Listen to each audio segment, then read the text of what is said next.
See Here's the Thing is proudly sponsored by VIII Audiovisual, a family-owned and operated business that has served the Erie area since 1947. From rentals and sales to installations and duplication, VIII offers professional services at a reasonable cost and is the AV company to depend on and ensure your event is a success.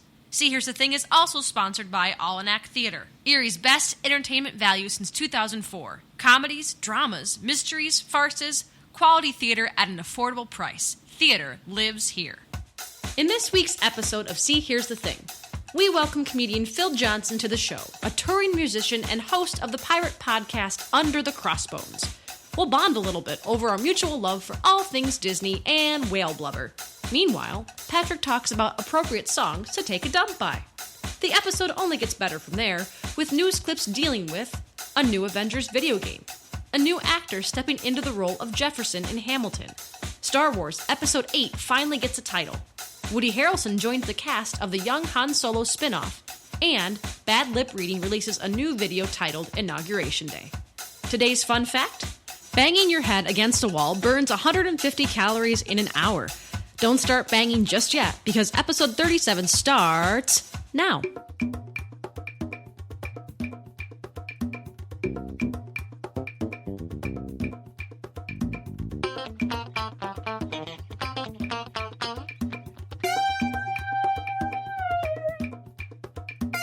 And welcome back to another episode of See Here's the Thing. I am your host, Kate, and I am once again, he always comes back, I'm joined by my co-host, the sensual Patrick Theme. Well, that took a leap. I'm sorry, that just kind of came out. It took a leap this week. It did. Last week was sleepy.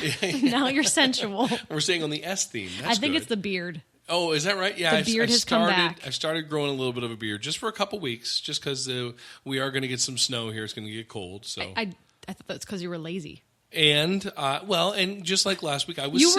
You were sick. You're sick a lot. That's not true. Do you realize this? I'm never sick. The one episode, I have to think back. I had to do it solo because you were sick. We've been doing this since March of last year. Yeah, I'm allowed to have a couple. When have days. I been sick? You don't put never. Yeah, I've never been sick on the show. Well, no, because you won't take the stuff out to do it if you're sick. But we've had an episode almost every week. That's not true. Well, the only time we didn't have an episode was when you were sick. No. Yes, I was sick at the State of Our Nation. I was depressed for about an 8-week period after November something or other. But anyway, I'm no longer depressed. Good.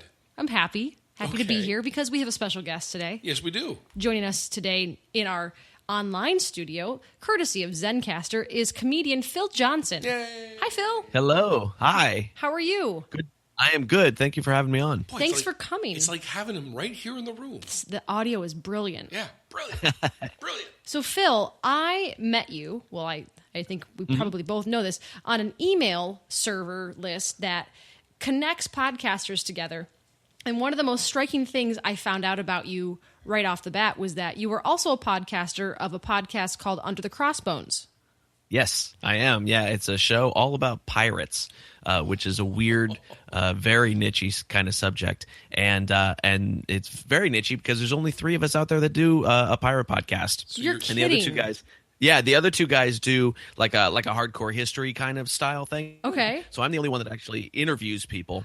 And I go out and I talk to anybody that's doing anything in the pirate subculture. So you are guaranteed to be in the top 10 every week. Yeah, at least, yeah, for my kind of show, I am, right up there because there's nobody else doing it. So it's really fun, and I've talked to actors and painters and treasure wreck divers and authors and historians and all sorts of people. So what kind of feedback do you get from your listeners? I mean, what are they people that just want? Are there people out there that just want you to get the Pirates of the Caribbean people on? There's definitely an element of that, and I actually just had two of the actors from Pirates of the Caribbean, That's awesome. Pirates of the Caribbean on in the last couple of weeks. But so there's definitely the element of the audience that they just think Johnny Depp looks cool in a braid, and that's all they want to hear. But for the most part, people will start there, and then they'll get deeper into the pirate history stuff, and they'll start to actually read books about it and get into the actual history part of it. Wow. So they are equally interested in a lot of the history things that I do too. So how did you decide? How did you come to the decision? You had an epiphany one day that you wanted to create a pirate podcast. Well, I'm sure, as you know, it's a law now that every comedian has a podcast. Oh, yes. Yeah. I wasn't aware. There's a lot of them. Yeah. There's a ton. And I didn't want to do another comedy podcast because most of them are terrible. And so I was thinking about, well, what else can I do a podcast about? And I thought about doing a Disney podcast, but I knew I wasn't going to be able to compete with Mousetalgia or Mice Chat or anything like that. And then, so I was actually looking through my drawers of T-shirts and looking at what kind of T-shirts I had, and I was like, okay, I got Disney T-shirts, I have rock band T-shirts, and I have a ton of pirate T-shirts. That's right, I've been a pirate nerd since I was a kid. I'm gonna stop you right there. Rock band, as in the rock band video games? Oh God, no. Oh, I was hopeful. I love that game. Sorry, I interrupted you. My geekiness came out. Go on. No, that's okay. No, like actual rock bands. Cool rock bands. Yes. Rock bands that are actually not in your house. Yes, because I don't believe there are T-shirts made for the video game. You know what? I'm going to prove you wrong, because there is what's the who's the developer for Rock Band? I can't. It's Harmonix. Harmonix, I'm sure, has T-shirts, and we've gone totally off topic from Phil's story. So we'll get back to him. No, they probably do have T-shirts, but no. I used to make a habit of every time I went to a concert, I'd buy one of the official T-shirts inside, and then one of the bootleg T-shirts outside. Nice. So I have loads of band shirts. Nice. But yeah, what were we talking about? Oh, so I was looking through, and I realized I had lots of pirate shirts, and I was like, oh, I wonder if anybody's doing a pirate podcast. I've been listening to a bunch of podcasts. I'd never seen one, and so I went and did a little bit of digging around, and when I first dug around, there was nobody doing one. The other two guys that do this came in. One of them came in just before I started, and the other guy came in about 6 months after I started.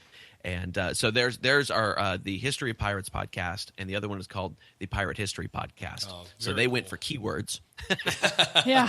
And I interview people, so that differentiates me. And not just any people. You have interviewed actors directly from Pirates of the Caribbean movies. Yes, yeah. That's I just had Vince Lozano on, and I had Lee Ehrenberg on. Lee Ehrenberg also in Once Upon a Time. He plays Grumpy in there. No way! I know exactly who that is. That's awesome. How do you nice go guy. about? I mean, like we're just getting the swing of getting He's guests. He's not going to say online how he gets No, but I mean, like, guests. Do you? I mean, I would assume you just kind of reach out to their publicist or their agent or an email. How do you get celebrities? I'll tell you, with those guys, it was a reference from one of my other guests. I had a guy on named Matt Stone who runs a pirate clothing company. He's a fashion designer, and he makes pirate clothes. And he lives in L.A., and he was telling me, he's like, oh, yeah, his sister is one of the high muckety mucks at Disney, and so he was right in at the early part of the Pirates of the Caribbean stuff because his sister was working on it, and he knew all these guys, and I was like, oh, would you give me a reference to have him on the show? He was like, absolutely, your show's great. And so with his reference, then I was able to contact those guys, and they were like, yeah, let's do it. It was great. That's fantastic. That's awesome. No, I will tell you that where we are in the world is in Erie, Pennsylvania, which is way up north on Lake Erie. And where geographically are you? He's San Jose. I'm in San Jose, California. Oh, San Jose. Fantastic. So I will tell you, though, that our listeners, when they first heard about you having a pirate podcast, are now a little disappointed because we are all very much Pittsburgh Pirate baseball fans. So wrong Pirates. And so right now there's a bunch of people that went, oh. Although I have not ruled out doing a baseball episode. Raise the Jolly Roger. There you go. Right. That's right. Wow, I feel like I'm in the presence of royalty because you've talked to people that have talked to Johnny Depp, basically. Right. Yes, I'm 3 degrees from Johnny Depp. That's right. He would be kind of like my Obama to get him on the show. I think. Right. Right. Yeah. Yeah, that'd be awesome. Patrick and I are very relieved that you want to get Obama on your show. Right now, we're breathing a sigh of relief. We do enjoy the Obamas as well. But we don't get into politics. We don't. I'm just saying there's common ground here, as we do love Disney, too. And I'm already going to invite you back on a Disney podcast because I could talk Disney all day. And I tell you, what we need to do is have a podcast where we compare the two parks. It's already episode 38. Start recording now. When can you get here? Can we fly you in? We don't have a budget for that. Crap. Well, Anyway. before we, I've only been to Disney World once, and it was for only 4 hours. The one time I went, well, What were you kicked Which is- out for? it was. I know, felt like it. No, I was doing a show in Altamont Springs. It was a friend of mine and I from Los Angeles. We were doing a duo act, and we went to play a comedy club in Altamont Springs, just outside of Orlando. It was a Valentine's Day weekend, so it was super romantic for us two dudes. And my rich uncle from Jacksonville, and his very young girlfriend came to the show, and he was like, "Hey, we're going to Disney World tomorrow. You guys should go with us." And we were like, "We don't really have the scratch to do that." And he goes, Yeah. "Oh, I'm paying." oh, jeez. Oh my God. Oh, jeez. And we're like, "All right, cool. Then we're going to Disney World." And so we got there, and it takes so long to get to the actual park. Yes, it does. Because you got to take a ferry, and then a Sherpa, and then a camel, And an Uber. and an Uber, and then you finally get there. So we got in. We were in there about 4 hours, and my friend Chris and I, we looked at our watches and we're like, "Oh, we have to get back and do another show tonight." oh my gosh. So so we spent 4 hours in there. No. In the main park you're talking about, you went to the. We went Magic to the Kingdom? Magic Kingdom, Yeah. because Okay, I so- had to do the comparison. So for your 4 hours, I mean, just briefly, are there a ton of similarities? I thought the castle is smaller in California. Am I right? Well, it wasn't the is, original but it's in more California? awesomer. It's more awesomer. Do you have an Animal Kingdom, though? We do not have an Animal Kingdom. No, Boom. we have the Disney California Adventure, You do. which is now much better than it was when they opened it. Did you just open the Cars attraction? Yeah. Cars Land opened maybe 2 years ago. I think that is really a great attraction. It's I've very heard great cool. things about it. Yeah, Of course, it's great. we have Star Wars in our We park. still have the elevator ride. We still have Tower of Terror. That's right. Yes. We had a mild heart attack the day we read the headline that said Disney was doing away with Tower of Terror, and then I actually read the article which said it was Disneyland Yeah. in lieu of a Guardians of the Galaxy ride. Right. Yep. Which yeah, I'm- so they're basically just reskinning the ride. is How all. dare they? It'll be the same ride. I don't care. Yeah, all right. It's just blasphemy. Well, before we go any further, Mr. Phil, Dr. Phil, There's more what about can we him call to you? learn. Oh, there's tons. He's got so many hats. Well, we'll get back to that. But before we do, we need to talk about the dictionary game. Oh, that's right, because we might have already said the word. Correct. Okay, so tell Phil about our games. So, Phil, what we do here, just something a little silly, is we come up with just a random word in the dictionary. I let you know what it is, and your job and all of our jobs is to try to fit that word in at least once during the podcast and see if you can sneak it in without anybody realizing it. That was my All nickname right. in college. Sneaking it in without anybody realizing it? Yes. That's not your nickname. Anyway, so the word of our day will be ghost. Ghost Ghost. will Okay. be the word. You're going to try to sneak that word This in. is so easy. You think so? I already have a segue at some point. Okay, all right. I've got it. Yeah, okay, all right. So let's get back to you, Phil. All right. So Phil's other hats, he's a podcaster, but he's also a musician and a comedian. And I believe you do both at the same time. I do, in fact, yeah, and in fact, those are the ones that actually make me money. Wait a minute. This doesn't make you money podcasting? What's it like to make money being a musician? That must Tell be us about nice. that. Yeah, well, I mean, I've been. I started. I have a degree in jazz, and I am the huge disappointment of all my professors, because I don't play jazz. I do comedy music mostly these days, and so I have a band called Roadside Attraction, and most of the time I perform solo in comedy clubs and bars and military bases and colleges and all that kind of fun stuff around the country. And I fell into the comedy thing about 12 years ago, totally by accident, because I had split up with my former band members, and I was just writing songs that they didn't want to do before. And some of those songs happen to have some goofy, funny lyrics. And I played one of them at a music convention that I was at in Las Vegas years ago. It was a song called Whale Blubber, which is a love song. Oh, of course. Okay, of course it is. Of course it is. Of course it is. And so I played that. We were all sitting around the pool just kind of jamming one night after the convention. And the next morning, everybody was like, that's what you should be doing is those funny songs. And I was like, no, that's ridiculous B-side stuff. That'll just be a one-off kind of thing. And they were like, no, we can't get that stupid song out of our heads. That's what you should be doing. Awesome. So I started writing a couple of goofy songs, and I had already was doing like half and half band gigs and solo gigs just to put myself out there more. And then I got invited to do a comedy music show in San Francisco at a place called the Hyena Theater, which doesn't exist anymore. And I had my 3 little comedy songs that I went in there with. And now listening back to that show, it's horrendous to listen to. But at the time, the MC of that show was a lady named Lynn Ruth Miller, and she saw me and she was like, "Oh, I need a guitar player." And Lynn Ruth, I should mention, is right now 83 years old and still doing comedy in England. Yeah, she started when she was 71, so you can do it at any time. Wow. It's never too late. Yep, never too late. Is she funny? So she saw me. She's like, "I need a guitar player in my act," and so I started playing guitar in her act, and we would do bits like I would play Anarchy in the UK while she did a striptease and threw brassieres at the audience. Boy, wow, oh boy, I can't even claim I've done that. Yeah, no, either part of it. But it was fun. So people started seeing me at these gigs she was taking me to, and they're like, "Oh, you got some funny songs? You want to do a set?" And they're like, so it sort of just snowballed from there, and eventually I learned how to do stand-up as well, and now I get to travel the country doing it. So I have to ask, and I was going to ask Patrick because he likes to make up stuff, but I'm going to ask you because you're here. You got to sing us a few bars of Whale Blubber. Oh, gosh. It's been so long since I've done it. They always say that. The premise of the song, did you ever see the Jim Carrey film, Me, Myself, and Irene? Yep, yeah. I did.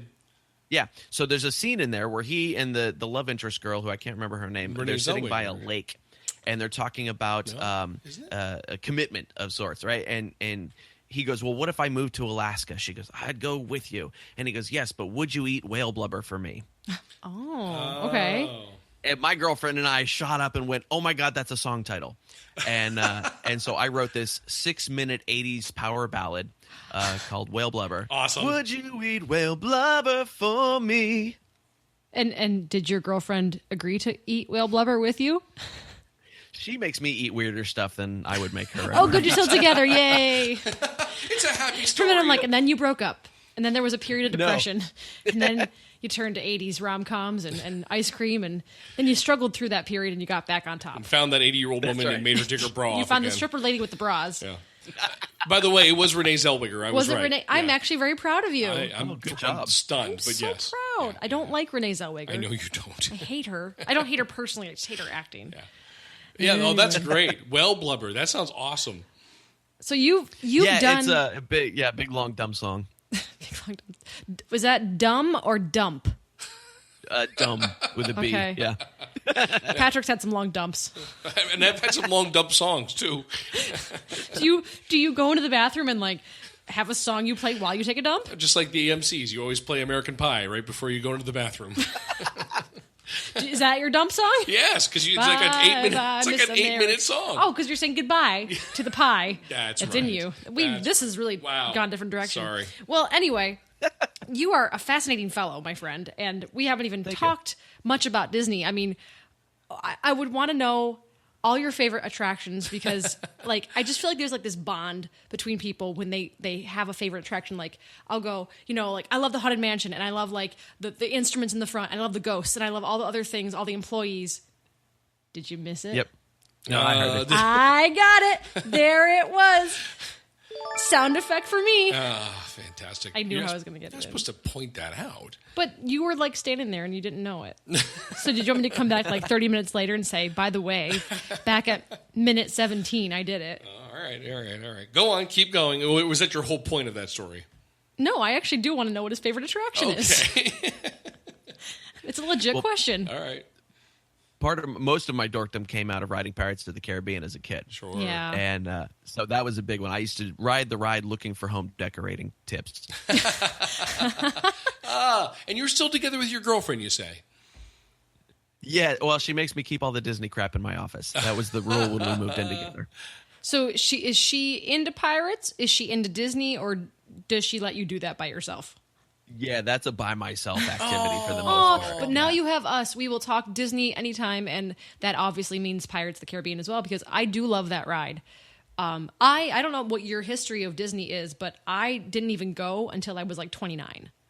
Oh, really? Yeah. Oh, yeah. No, my parents surprised my brother and I with a trip to Disneyland when I think I was 11, maybe. Oh. They flew us to. We were so dumb, we didn't even know what was going on. But they said they took us to the airport and they said, "Oh, we're just gonna," because I had an uncle that worked at the airport, so they said, "Oh, we're gonna go visit Uncle Steve," and then it was, "Oh, hey, Uncle Steve said we can go on the plane and look around." Oh, that's and then we go on the plane, and the plane takes off, and I'm like, I don't know where we're going. Okay, great. And so it wasn't until we had gotten our baggage. We were in Orange County, and the Disneyland bus drove up. That was the first moment where I knew what was going on. I'm so they totally crying surprised for us. you. Yeah. Prior to that, you just thought you were locked on a random plane going somewhere? Your parents sound pretty horrible. easygoing guy with it. Yeah. Well, think like you're 11. You trust your parents implicitly. Yes. Yeah, totally. Yeah. Oh I was like, all right, I don't know where we're going, but cool, you know. So yeah, that was our first trip. I was pretty young, not as young, but I'm the only one in the family that really took to it. My mom's a big Disney fan. My brother hates Disneyland. My dad really could care less, and so yeah, it's me and my mom basically. I'll tell you that I took my daughters. My oldest, I think, was around 11 when we took her. And the one story she tells all the time is going into the Monsters Inc. Laugh Factory. And we all thought, we had all gone in there, had a great time. She was actually freaked out. Mm-hmm. She was freaked out because when you walk in, they close the door. The first thing they say is, if we don't fill this canister up with laughter, you can't get out. And so my daughter now, who is now 16, says, I spent the entire time fake laughing as hard as I possibly could because I thought we were locked in there. So that's the difference between my 11-year-old and you at 11. You would have been fine with it. My daughter freaked out completely. That's what we like to now call I a Disney know what meltdown. my audience is at the beginning of this show. Yeah. We love Disney, but something better than Disney is our Disney meltdowns. Oh, yeah. Watching the children just flip shit on their parents and just observing it. Do you want to be a Jedi? Do you want to get to be... Who told us that story? Vinny. Was it Vinny? Yeah, it was Vinny. There was a story that he knew somebody... No, I don't think it was Vinny. But we'll get back to that. Their threat to their child at Disney to get them behave, if they were misbehaving, was they would say the line, hey, listen, do you want to get to be a Jedi? And that's how they would get them to shape up so that they would stop misbehaving. And Patrick uses that threat on me weekly. Do you want to be a Jedi? And I will stop pouting. But that only works until you're like 22, and then nope, still works. Still works on Kate. Because one of my biggest regrets with Disney World is that the Trials of the Temple, which is like the young children's training for they get to go up and wield lightsabers and wear the robes, is that adults can't do it. And every time we go, she complains about I that. do. I throw a fit. I was happy that we got to meet Kylo Ren and Chewbacca, but I want to be a Jedi so bad. It's just the coolest thing because they're on stage in front of everybody with the music. And I just have to do it. At some point in my life, we've got to make it happen. Don't make an exception. They have to. Maybe if I act like a child, they'll be like, oh, yeah, come on up. I'll tell them you're special. She's melting down, sir. Can we just get her on stage? I'll just tell them you're special. I already am. So I'm not a far stretch. Oh, man. I'll tell you about that Monsters Inc. The laugh floor. Is that what they call it? That's right. Yeah, we did go see that when we went to Disney World, and it was me and my other comedian friend, and my uncle and his girlfriend are laughing hysterically, and we're going, no, you guys don't understand. This is real life to us. Yeah. It really is this terrible at times. Yeah, please, audience, laugh so I can get out of here. Yeah, it was. I mean, there had to be some former stand-ups writing on that show because they nailed like every point of a painful comedy open mic. It was just like we were like, this is funny, but it's also very real to us. Oh yeah. We always marvel over how on point they are, how quick they are, and what's so sad is that the kids are in there just kind of going, look at the monsters. They have no idea the people that are behind the scenes are actually like brilliant, and we've seen it now. I don't know, 3 times. Twice, 3 times, yeah. And every time it's been completely different and so all enjoyable. All improv and wonderful. Yeah, that would be a good gig for you. You could be a singing monster. Now, do you do a lot of improv? I don't do a ton of improv. It's never been my thing. I come at comedy from a songwriter background. Okay. And so to me, it's very much I've composed this thing that I'm going to show to you now. So I am a very writery kind of stand-up, and it doesn't sound like it when I'm on stage. But I'm not really a big improv guy. It's a skill set I'd like to brush up on, but I never seem to find the time. So how is it if you're in the middle of your act and something happens that kind of throws you off? I mean, is it something where you're easy to get yourself back on, or is that something that actually throws you? With enough stage time, just in comedy clubs and things like that, you learn how to just react to the room. Sure. Or, just riff a line when you need it to deal with a heckler, or something that, to work a line off of the comic before you or something like that. So that all just kind of comes with practice. So I'm not necessarily scared of it, but I'm not a real crowd worky kind of comic. I'm not the what's your name, where are you from kind of guy. Yeah. But do you have those moments, though, where on stage going, I've already said this. Because you do so many shows. Oh, sure.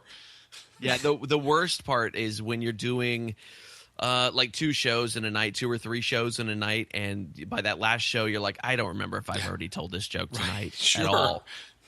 Yeah. I think what you were getting at, as I was understanding it, is you prefer to just write out your stuff rather than take suggestions and then make a song. Yeah. Oh, yeah, exactly. Yeah, like musical improv, totally not my thing at all. Yeah, no.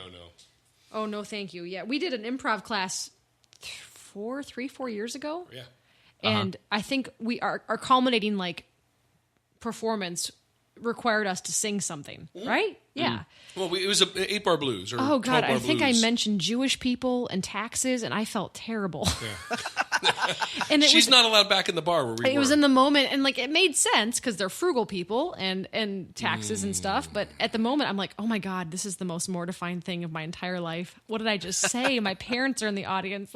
I'm never living this one down. It was the 8-bar blues or whatever it was, 12-bar blues, and we had to come up with rhymes on the spot.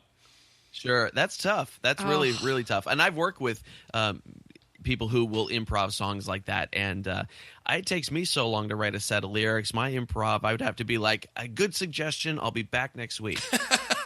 Yeah. Good night, everybody. That's like an analogy for my life. I am such an introvert, but you would never guess it because I perform and I do podcasting. I'm a teacher. But given the choice between an instantaneous phone call and a nicely written email, I'm going to pick the email. I'm going to pick the snail mail over the email because that takes longer to get to somebody. So I can rethink it and go take it back if I decide I don't want to say that anymore. Yeah, I'm the opposite. I know. You're right now. Yep. Just say what you say. I totally get that. I mean, a lot of performers I know are very introverted, myself included. See, I always on the way to the show, I'm looking forward to the show, and then when I'm at the show, I'm looking forward to going back to my hotel room where it's nice and quiet. I think that's the weirdest thing about performing for me is if you think about what it is, you're in front of 500 thousands of people at a time performing, and I can be so at ease in that kind of setting when I'm playing something else, when I'm not myself. But put me in front of 30 school kids all day, every day. I'm like, get me home. Well, I have that same thing, though, with performing my own stuff compared to performing somebody else's. I can go up on stage and perform Death of a Salesman and do somebody else's work that I know is tried and true. You know it's going to work. And I know it's going to work if I deliver it correctly. But stand up there and tell me, okay, now make something up and go up there and stand in front of those people and say it, make them laugh? Oh, forget it. No. I'm really uncomfortable. It's terrifying. Yeah. But you're extremely extroverted, would you say? I'm very extroverted, sure. You thrive off of being around people. I do. I do not. Please go away. I know. Well, thank you, everybody. And I'm out like a ghost. This has been fun. Although I will say, trying to podcast by yourself is super tough. It is not interesting at all because you're waiting for a reaction that's not there. So you have to react and make a statement at the same time. Speaking of statements... I said ghost, by the way. You said... When did you say ghost? I'm out like a ghost. Oh. Yeah, I was gone. See? There's your there little thing. Yeah. I totally missed it. I was in the flow of the show. Yeah. See? I'm bonding with Alex. Why did I call you Alex? Who's Alex? I don't know. Hey, Alex, come in here. Who is Alex? Come in here, Alex. Seriously, where did I get that name? I don't know. I'm trying to look for it. I'm so You're confused. Drinking is there an right Alex? Now. I am drinking wine. That could be part of it. Wow. Phil, I apologize. I think because okay. Here's why. I know exactly why I said it. Your last name is Johnson. Where I sub, my main substitute teacher. No, his name is Alex Johnson. So I see Johnson and I'm sorry. I have been called far worse things than Alex. So that's the worst thing I call you. Then you know what? Pretty good. That actually brings up a good point because you actually have a very easily pronounced name. Yeah, yes. Thank you. We don't. I often have people go, "Is it a stage name?" And I'm like, "Why would I pick that as a stage name?" Right. PJ. Do you ever get PJ? I used to when I was a kid sometimes, yeah. I like that. Does anybody mispronounce your name? I get Johnston every once in a while with the T in it, but sure. other than that, that's about it. Must be nice. Must be nice. I've had so many. Yeah. If you've had a ton because you have a German last. I have Yep. an Italian last name. Yep, And yep, even today, I had to call to schedule an appointment for my dog at the vet, and it was like I had to do the thing where you say, M as in mother for at least every single consonant. Yeah, sure. In that name. I'm with you. Yeah. Well, guess what? We're going to take a little break, and then we're going to come back and talk about the news clips of the week. So stay tuned. We'll be right back. Hey, Kate. Hey, Patrick. What's going on? Nothing. You know what I like? What do you like? I like theater. Me too. Do you know Erie's got some great theaters? It does? Yeah, including Almanac. What's Almanac Theater? Almanac Theater is the brainchild of David Mitchell and Larry Lewis. Tell me more. Well, they do wonderful productions, very affordable. Tell me more. They are performing Agatha Christie's Spiderweb, Ooh. which they will also be contributing to the Gannon Fringe Festival in 2017. Uh-huh. The Middle Ages by A.R. Gurney, and Lend Me a Tenor by my good friend Ken Ludwig. I'm always out of tenors. So, Patrick, where can I find Almanac Theater? Well, if you've got a computer and you can go to allanact.net. I think you mean all an act. Oh, A-L-L-A-N-A-C-T. I thought it was Allen Act. Maybe it is Alan's act. But no, it's all an act. www.allanact.net, or find them on Facebook, Instagram, or Twitter. They're located at 652 West 17th Street in Erie, Pennsylvania. They are the best entertainment value in this community since 2004. They feature comedies, dramas, mysteries, farces, quality theater at an affordable price. Theater lives here. $1 from every admission benefits community shelter services and Erie's homeless. Please visit allanac.net to support the companies that support us. And we're back with Phil Johnson on episode... I don't even know. Is 37. It's 37. I even of your labeled it page. wrong. Man, I am dropping the ball today. It's 37. I'm just losing track. I was so used to being in like the 20s, and now we're in the 30s. I'm not comfortable with it. We're You're still 29. We're graying out a little bit. We're forgetting things. We've got a ton of news clips this week, mostly movies. Actually, most of our clips are movies, so I almost want to call us a movie podcast because we mostly talk about movies. Yeah, we have our occasional TV shows. Every now and then. We'll pepper it. Well, I'm going to start... We had the Sherlock Holmes whole thing, and that was TV. That's true. Occasionally we do watch TV. Phil, are you into the Sherlock?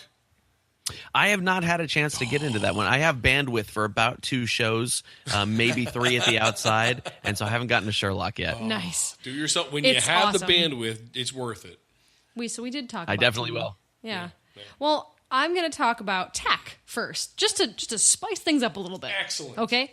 Today I read an article saying that Square Enix, which is a video game developer. I'm sorry. Can you say that again? Square Enix. Enix. Okay. E-N-I-X. Not what I thought you said. What did you think? Penis? Square penis. Square. The video game developer Square Penis. Kate, what games did Square Penis develop? Well, I can't even talk about the games because you can't even play them. And here's why. When you go to fit in the controller to the slot, it doesn't fit. Oh, too big, too small? It's square and the hole is round. Oh. Can't even do it. Phil, do you have a favorite game from the penis games? the Square Penis games, do you have a favorite game? I don't even know where to take that. I can absolutely say with full confidence we've never said the 2 words square penis together in an episode. But now that we've said it, everything. I feel like we need to rename our show. Welcome back to another episode of Square Penis. Boy, it would get people to listen, wouldn't it? It sure would. So anyways, you were talking about the Square Enix. Yeah, so Square Enix has announced that they are developing a new video game. Now, Square Enix is responsible for, amongst other things, but we know them for the Tomb Raider games that came out on the Xbox recently. Yeah. So they are developing an Avengers video game. Oh, all right. Hopefully it won't be as crappy as the movies. What? I'm sorry. Are you drunk?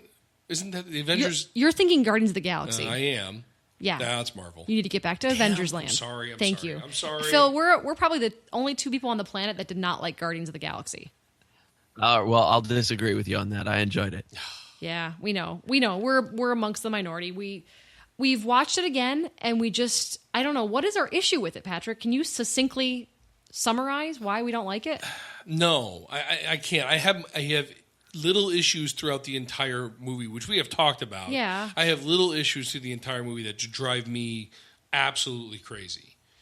You know, the fact that the big guy takes things literally sometimes. Okay. That drives me crazy. I don't know. I think my issue was with the feeling of the movie. Like, it was really jokey at times. I just don't know if I like that.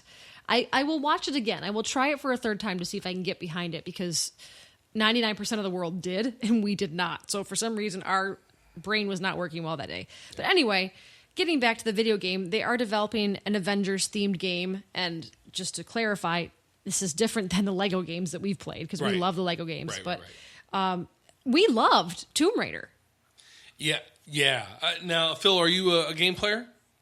I am. If you want to go back to Pac-Man and Defender, that's about where my video gaming ends. Yeah, that was legit. big for me. That was real big for me. Yeah. No, we did enjoy Tomb very Raider. much. Yeah, the gameplay was really awesome. So that'd be very interesting to see what they can do with that. Yeah, and we still have to buy the second edition to the Tomb Raider series that they actually released like last year. But then we were frugal and said, no, we'll wait till Black Friday, and then they didn't have it Black Friday. So we bring up these video games to a guy who pays for bandwidth, like gets like a gig of bandwidth a month. So sorry, teach me Phil. your ways. I can't survive on 6. Yeah. Anyway, see, look, we teched so hard. We teched. Good. Just right off the top. And done. So, Phil, are you a fan of musical theater? Absolutely. Yes. Yay! Woo! That's good. So here's my next clip. In Hamilton, the worldwide sensation, the role of Jefferson is now open, and they found someone to fill the shoes of the previous performer, and that person is James Monroe Englehart, and he is famous for his portrayal of the genie in the Broadway version of Aladdin. Now, Mr. Aladdin, sir, what will your pleasure be? Let me take your order, shout it down. You ain't never had a friend like me. Now. So he will now be Jefferson. So, Phil, have you ever seen Hamilton? Oh, no, and I didn't even get close to getting tickets when it's coming here to San Francisco. You know what I discovered the other day is that there are over 10,000 Christian saints, which means it's harder to get a ticket to Hamilton than it is to become a Christian saint. Oh, I love that. That's great. Our priorities have been wrong.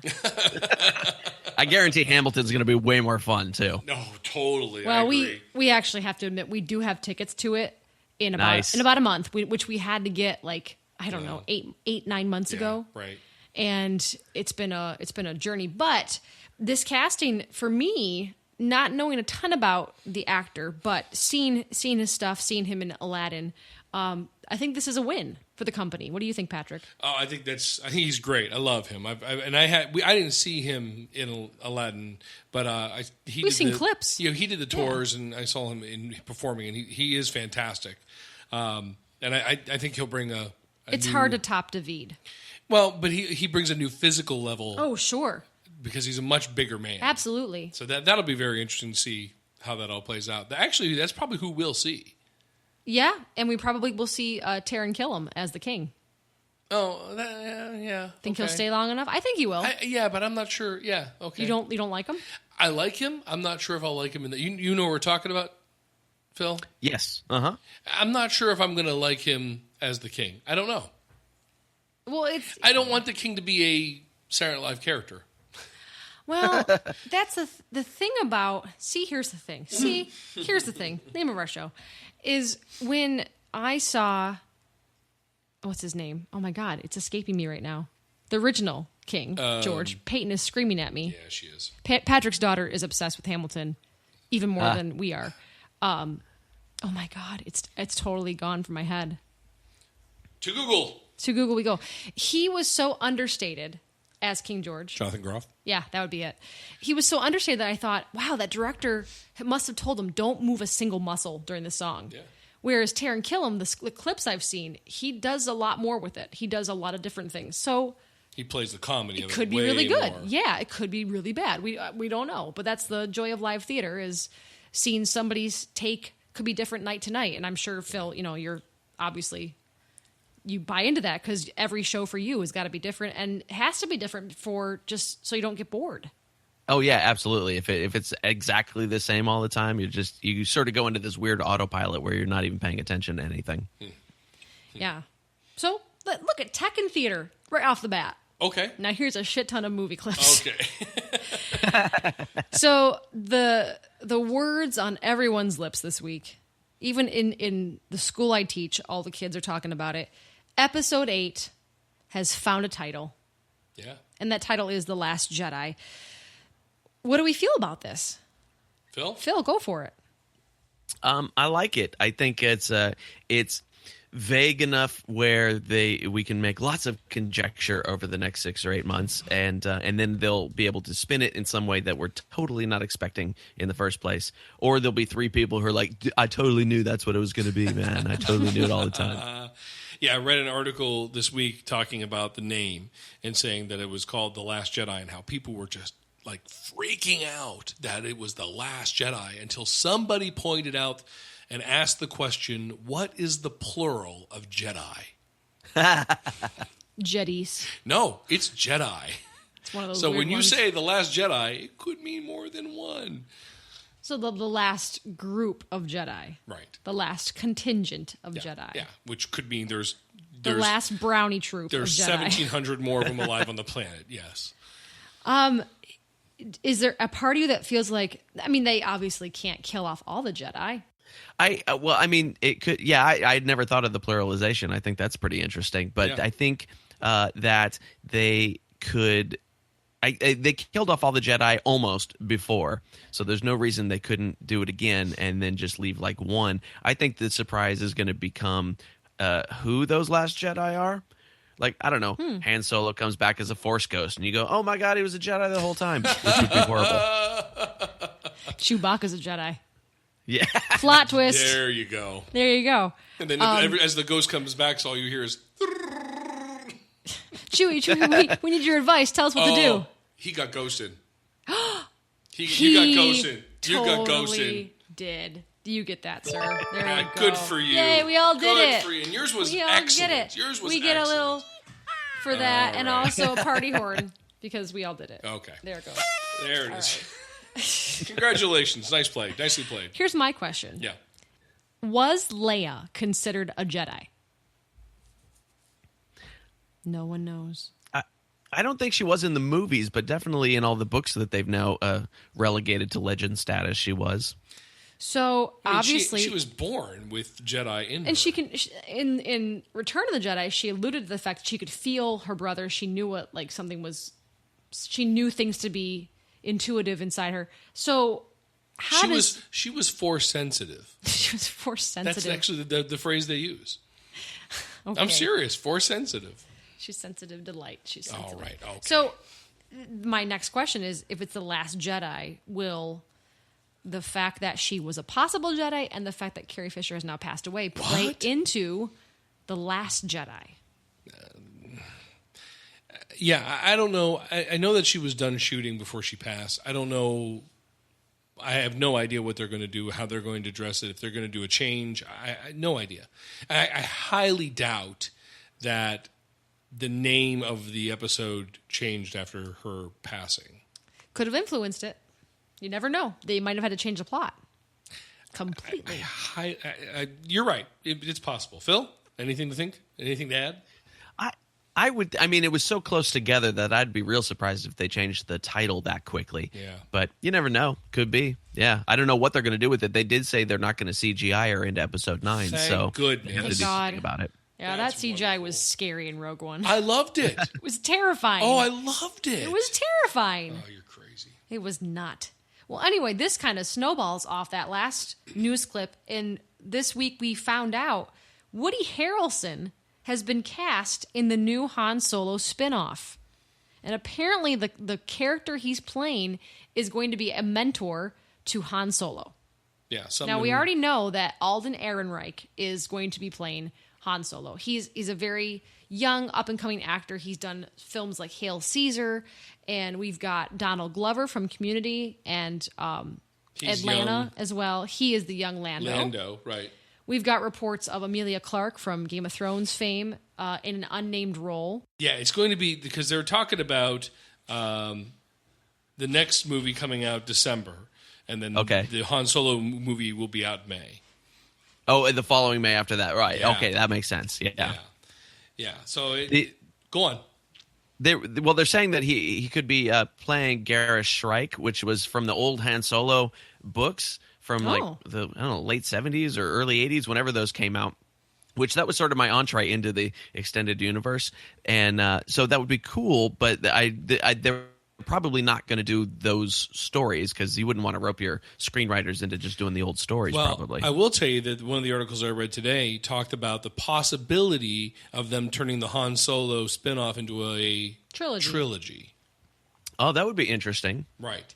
And I mean, when you really think about it, there's a lot of material there, including how Han Solo won the Millennium Falcon from Lando. There is a lot. I mean, and what they were saying is it's not going to be a story of here's Lando as a baby. It's going to pick him up like 10 years prior, 10 years prior to the Cantina. Plus, we got to find out where the phrase "I've got a bad feeling about this" originated. Do you think that's going to happen? I think it has to, because wasn't he the first one to say that in episode 4, or was that somebody else? No, I think he's the first one to say that, and they've used it in every film, single one, as sort of a callback. Yeah. Maybe it'll be somebody not too obvious though. It was even in Rogue One, which I thought was kind of like their brilliant. dictionary game. They slip it in somehow. Yep. Yeah. Way more discreet than we do. And it's a phrase, which is way better. Maybe I'll do a phrase. A phrase, yes. I like that idea. Anyway.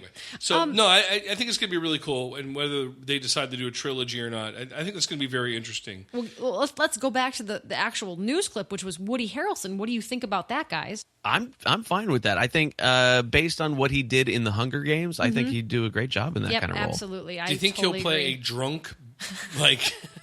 a drunk guy who kills people? It's a Haymitch in space. Or like a Born on the 4th of July kind of... Wasn't he in Born on the 4th of July? Woody Harrelson? No. What was Tom the war Cruise. movie? What was the war movie he did? Woody Harrelson? Yeah. Hunger Games, World War Z? I don't know. To Google! Go on. To Google, here we go. Maybe we'll cut this out. I'm totally with Phil on this one. I was... more than pleasantly surprised when I saw the Hunger Games and Woody Harrelson, and just was really taken with his portrayal. And this makes sense. If Han Solo is who he is, then he absolutely has a mentor that's like Woody Harrelson. Yeah.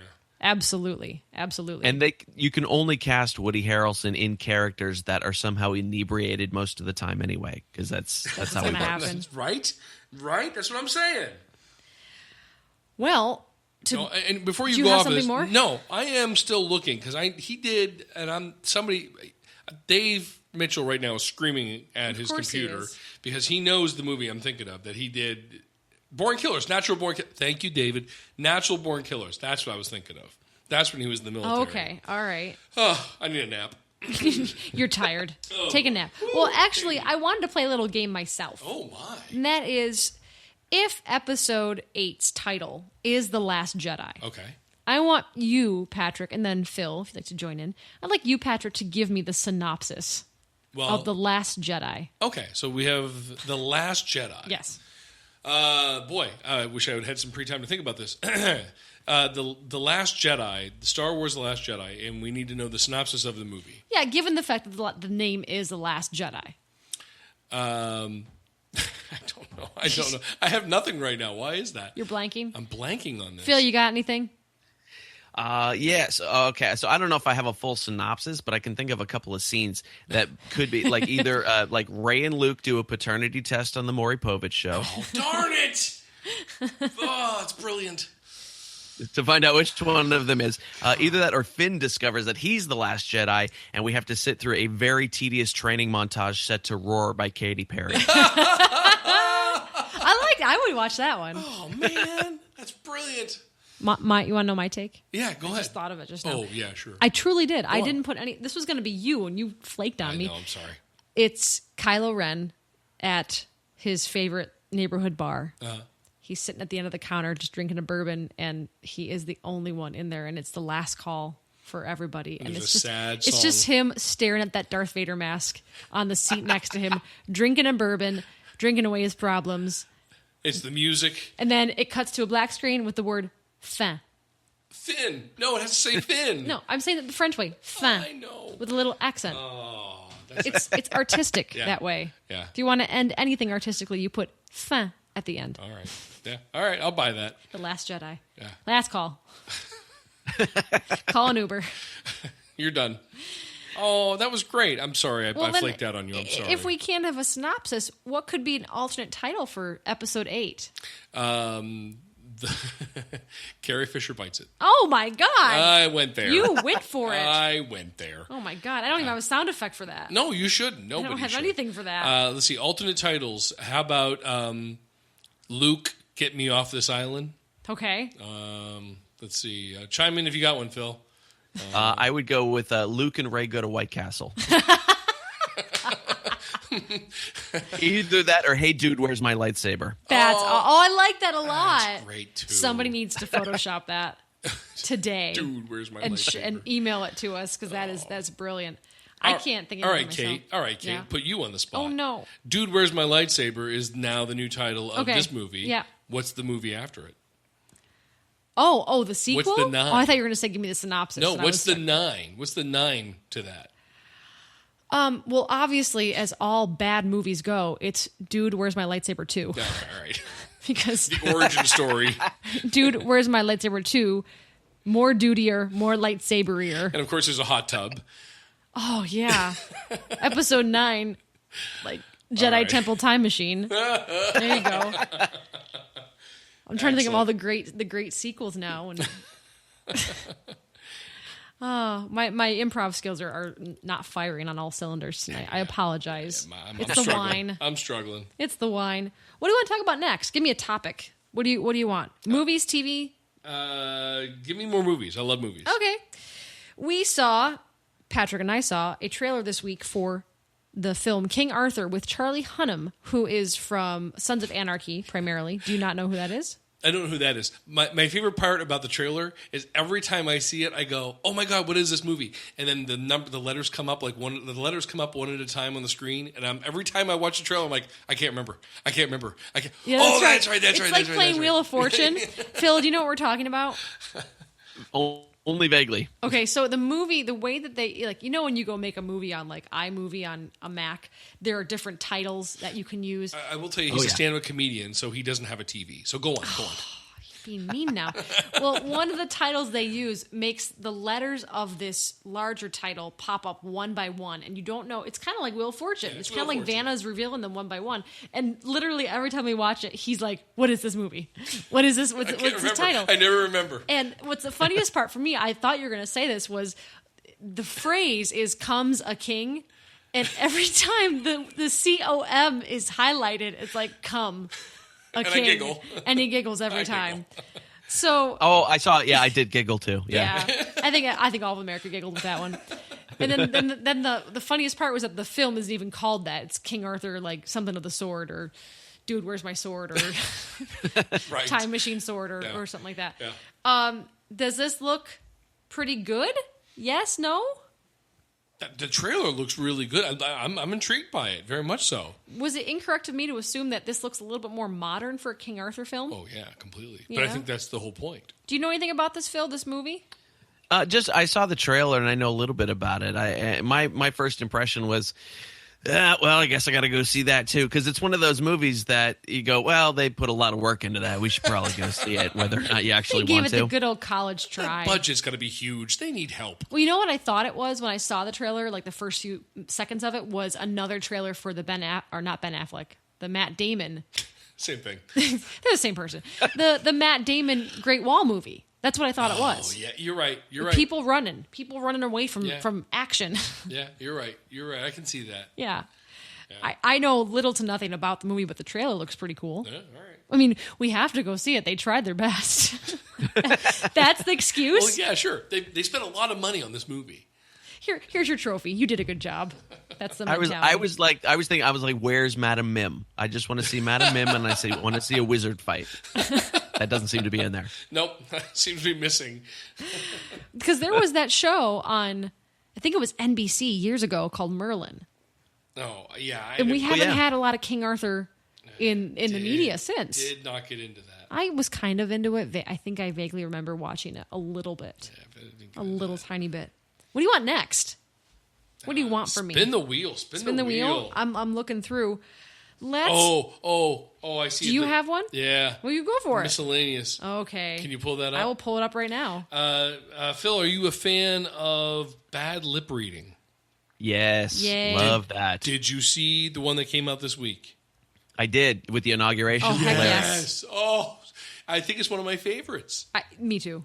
I think it's one of my favorites.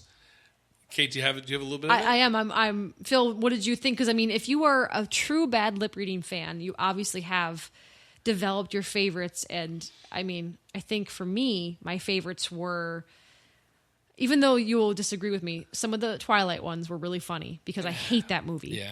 I never saw the movie. So. Some of the Hunger Games ones were really funny, but the best was the NFL. The very first one they did was the NFL one, and that was the best. The orange peanut. Yeah. Yeah, that was my Phil, favorite. what's your favorite? Yeah, those are quite good. I did enjoy some of the debate ones. I thought were good. Yeah. This one I thought was really one of the best though, because there were actual jokes. You know, sometimes it'll just be sort of gibberishy, or it'll be random words that fit the mouth thing, but there's not actually a joke. This one had a lot of jokes in it, and I thought it was really great. And it really fit the mouths well. Yeah. I was struck by that because sometimes you're like, oh, they reached for that one. And you brought up the debate ones. My favorite debate one was with the pinto beans when Hillary was like, pinto. And then she did the v sound with her mouth. Oh, my God. But this went above and beyond normal lip reading because... And then the little thing that Hillary does, like in the middle. But I think Patrick's favorite was when Trump was barfing. Yeah, right before that Trump, was funny. Yeah, right before Trump goes out. I'm gonna barf. I'm gonna barf. Well, help. He looks at the camera and says, "Help." Let's listen together. It's not so important. I should have. Oh, surprise! I have some pretzels for you. Do you know what you just said? Well, you're cheery. Me? I'm always like this. Oh, yeah, all right. Well, it doesn't really work unless you see the video. When can I see it's your funny company? Though. Can't wait. Oh, you're so...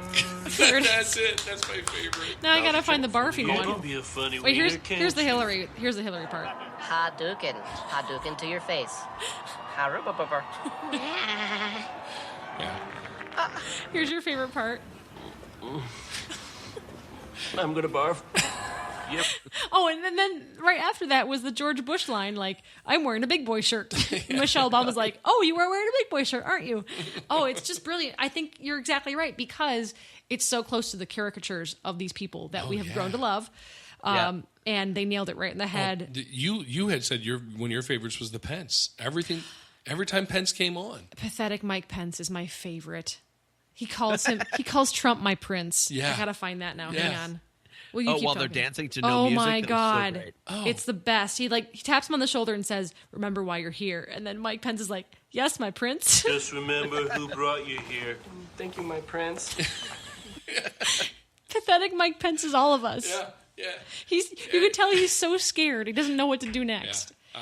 Very well done. Very well done from the people from God. Bad Lip Reading. Very well done. 10 million views already. Wow. Already. And I think it just came out, 2 days ago? Yeah. Yeah, crazy. That's what we need to get on. Yeah, good luck with that. Do you, Phil, do you have a YouTube channel?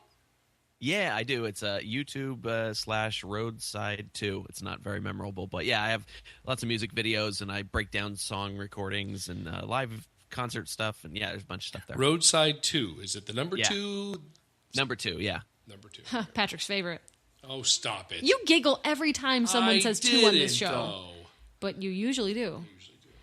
We've been trying to do more on YouTube. We just released a video this week of us it was a clip from a podcast, but man, is it tough to get into the YouTube scene. Yes. Do you have trouble? Yeah, I mean, I kind of don't work it that much. I've got 2 or 3 videos that I promote pretty heavily that I've, messaged people about and things like that. And those do pretty well. But a lot of it, I just kind of let it rely on the search and let it rely on either social shares or just the YouTube search engine and things like that. Well, speaking of searching, we just found you. You've got long hair. You got nice hair, man. Man, look at that hair. Unless you've cut it since. I have not. Wow. No, my fans wouldn't recognize me if I cut my hair. That's awesome. I wouldn't recognize me. You still have the soul patch? No, that I did shave. You know, the funny thing is that I agonized about shaving it because I was kind of tired of it. Yeah. And I was like, people are now I'm going to have to be like, oh, yeah, I shaved it. Oh, yeah, everybody's going to notice. And, nobody noticed. My dad took 3 months before he noticed. Something's different about you. And the funny thing, the very first person to notice was a guy I'd never met who was opening for me at some show at a bowling alley in Minnesota or something like that. He walked in, he goes, "Hey, the soul patch is gone." I was like, "You were the first person to notice, and I've never even met you before." Little freaky, but nice. Yeah. Well, at least somebody's noticing. Oh, and that reg. There you are. Yeah, he fell down. You do slapstick pretty well. You didn't mention you were good at slapstick, Phil. You turned him down, yeah. I did turn him down. I don't mind falling down once in a while. Everybody loves a good pratfall. Yeah, if I fall, I don't get back up. That's my issue. Takes him a while. The joke is there, but then the recovery is not so much. Recovery's not so good. Well, listen, we're going to take another little quick break. When we come back, we're going to talk to Phil about where to find him online, how to follow him, how to friend him, how to listen to him, and how to do anything else you do on social media. You see him. How to find him, where you can see him. Yeah, exactly. What his tour schedule's like, if he's coming to a theater near you. So stay tuned. We'll be back after these messages. Hey, listeners, I've got a special announcement that I'd love to let you in on. I just joined Patreon. In case you're wondering, Patreon is a simple way for fans to contribute to See Here's the Thing every month and get great rewards in return. You want to hear about the rewards that you can get just by sponsoring us for, hey, say $1? You can get a program shout out. That's right. We're going to shout out to you. We're actually going to shout with jazz hands and bad pirouettes during our episodes during the month of your pledge. For a little bit more, you can get a YouTube shout out. That's right, a video shout out, plus some street cred in our profile on YouTube. The rewards go on from there. Social media shout outs. We'll even do product reviews for your company. Heck, we'll put a program ad in our show, and you never even know, you could be a guest on See Here's the Thing. All you have to do is go to Patreon, that's patreon.com/See Here's the Thing, and donate today. You don't have to do a monthly payment. You could just do a one-time only donation. No amount is too small. Well, I don't think that they accept nickels. So I was going to just say that nickels are too small. They aren't to me, but to Patreon, I think you have to at least pledge $1. But that's like 2 cheeseburgers at McDonald's. You can have a McPick 2, or you could donate on Patreon to See Here's the Thing. So again, if you'd like to donate to our show, we'd love to get some business cards, maybe even some pins. Pins. We really make it if we have pins. So go to patreon.com/See Here's the Thing and click the nice reddish orange button that says Become a Patron, and you could start supporting our podcast today. And we're back from that break, and now we're back with Phil Johnson, comedian, musician, podcaster, Disney lover. What else are you, Phil? That I'm a lover, not a fighter. Excellent. Very nice. Yeah, that pretty much covers it. I mean, I've been always kind of that. It's funny because when I talk with real nerds, real Comic-Con nerds, real WonderCon nerds who go even further, I never feel quite geeky enough. I feel like I'm not reaching my geek potential. But the rest of my life, I always felt like I was, and now I'm not anymore because I've been out geeked. Yeah. Well, that happens very fast. The geek passes you right by. You were talking earlier, and you said something to the effect of, I got into the extended universe, and I thought to myself, that's kind of a trigger word to know that you've been out geeked when you can say, well, I'm into the DC Comics extended universe, or I'm into the Marvel extended universe, or we are not if you there. use the acronym DCEU, that's even geekier because then you don't even need to say DC Comics. But I think that there's so much stuff in terms of geek. I mean, you could say you're a Disney geek or a Star Wars geek, Star Trek. So many different things you could say. Geek just really means you like it a lot. Yeah. And when you were growing up and you were young, that wasn't cool because I think kids find people with passions very unsettling if they don't have a passion themselves. And then when you grow up, you're like, it's okay to like this. There are dozens of other people that like this way more than me. Yeah. So therefore, it's okay. Yeah, sure. So you mentioned earlier about how you had interviewed some people from Pirates of the Caribbean. Tell us what that was like. It was really great. I think I've had 4 guests on. So I had Vince Lozano and Lee Ehrenberg, who were both actors in the film. I talked to I'm going to space on names now. I talked to a guy who was like a location scout, and he was like the number 2 guy on the very first film, whose name I'm absolutely That's okay. not We do all the right time. now. I don't even know who my to, podcast host is anymore. Jeez. Yeah. Is it but Alex? I had a couple of the crew guys on, and they were really great too. Them I was able to just kind of reach out to on Twitter or email, and they were like, yeah, cool, let's do it. Oh, awesome.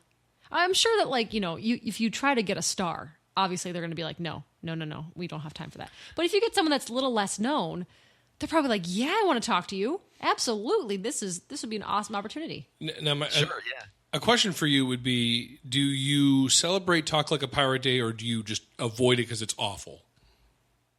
No, I like it. I actually had the 2 guys on who invented Talk Like a Pirate Day. I had them on last year. That's and awesome. Wow.